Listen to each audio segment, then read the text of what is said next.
What's up, everyone? Today we're going to be doing a tutorial. This is actually my first video, so probably going to suck at this, not going to lie, probably going to suck. But, we're going to do our best, and this is actually going to be a tutorial on the Hopper timer and the Hopper clock.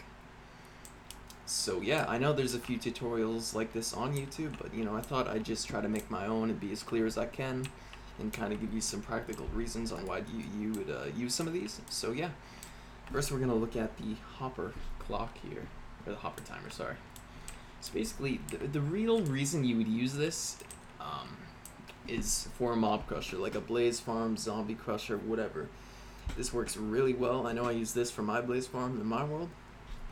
And basically, what you're going to do is you're going to press this button, and the amount of items in those hoppers will actually time how long whatever light or piston stays extended or turns on.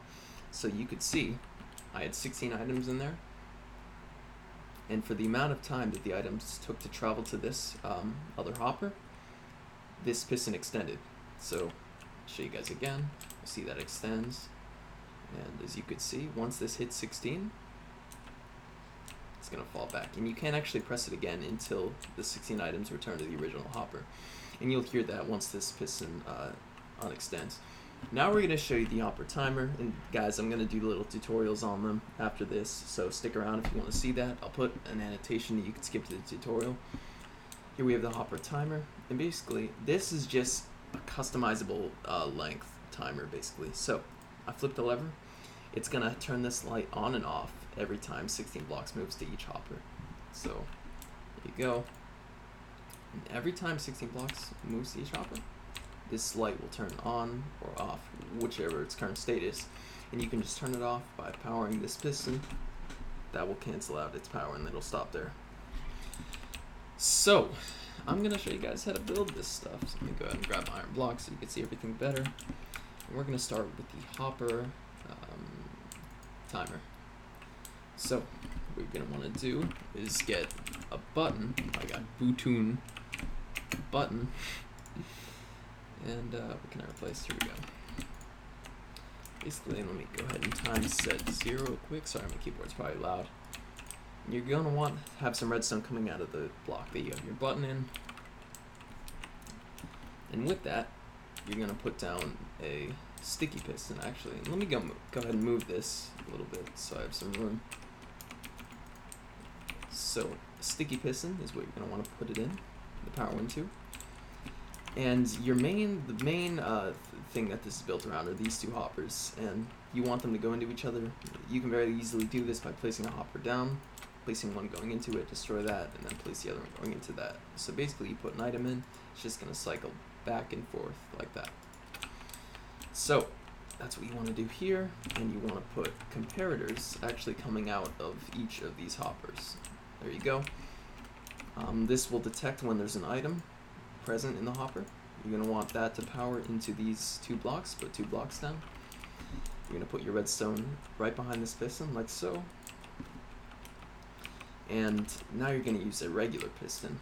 If this was a timer, or a clock, we'd be using 2 sticky pistons, but it's not, it's a timer. You're going to put your redstone block down, and you're actually going to put redstone where the block will extend to. So I'm going to have 2 redstone dust coming out like that into a piston, which will be my, crusher or whatever you're using it for. And there you go. That's basically it. Just put your items in for however long you want it to last. Generally, when you're doing mobs, most mobs will last with 15 items until they get to 1 hit. So I'm going to put 15 items in, and yeah, you'll see that happens. It's going to happen once you put the items in first, so just wait for that to... You can always test it like that, and then you're just going to press the button, and there you go. That's the redstone hopper timer for you. Next, I'm going to show you guys the clock. The clock is just basically the same thing, only using 2 sticky pistons instead of 1. So same thing. Actually, you're going to use a lever for this. So let me go ahead and get a lever. Boom. Lever. 2 redstone dust coming out. You're going to have that redstone dust going into a sticky piston. you're going to have your 2 hoppers as usual, adjacent, and you're going to have redstone comparators coming out just like this. Ooh, I gotta build this one out. Oh my god. 2 hoppers just like this. Redstone comparators. Boom.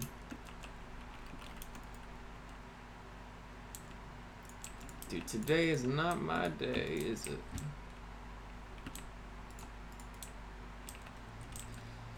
Alright, so now for the hopper clock. You're going to put your block down. This is basically the same thing as this, only you're using 2 sticky pistons. Lever into that block. 2 redstone dust into a sticky piston. 2 hoppers going into each other, just like so before. 2 comparators, again, it's going to detect when the item is inside the hopper, going into 2 blocks. You got your redstone dust going in front, like so. Your regular, oh, sorry, sticky piston, whoops. Redstone block, dust right here. You can do a torch if you want, whatever you're going to have a pulsating power into. I might do an iron redstone lamp and lamp, just so I can demonstrate it. And that's it. You just gotta put your items in. I'm gonna put in, actually no, I'm gonna go in a lot lower than that. I'm gonna go 8 items in those hoppers. And so basically, it'll just go back every time there's 8 items, or every time the 8 items flows from each hopper to another, you'll see that the lamp turns on and off. So there you go, guys. There's your tutorial for the redstone timer and the redstone clock. So I hope you guys enjoyed. I'm sorry if this was kind of weird and hard to understand, my first video, you know. Yeah, I hope you guys enjoyed it. I hope you learned something from it. I hope you could apply it in your world. And yeah, thanks for watching, guys, and I'll see you in the next one.